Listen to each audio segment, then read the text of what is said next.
नमस्कार सगळ्यांना. साधारण 7वीच्या पुस्तकात कृष्णदेवराय, विजयनगर साम्राज्य आणि हम्पी याबाबत पहिल्यांदा वाचलं असेल. कट टू हम्पी हा मराठी मूवी पाहिल्यानंतर हम्पीसाठीची उत्सुकता अजूनच ताणली गेली.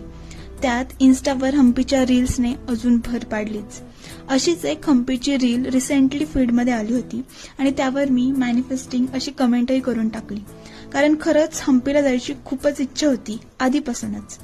पुढच्या सगळ्या गोष्टी इतक्या जुळून कधी आल्या आणि हम्पीचा प्लॅन ठरलाही, हे सगळंच फार फार अनएक्सपेक्टेड वाटत होतं. हम्पीला जाणं खरंच एक स्वप्न होतं आणि ते इतक्या सुंदर रीतीने पूर्ण होणार आहे याची काही कल्पनाही नव्हती.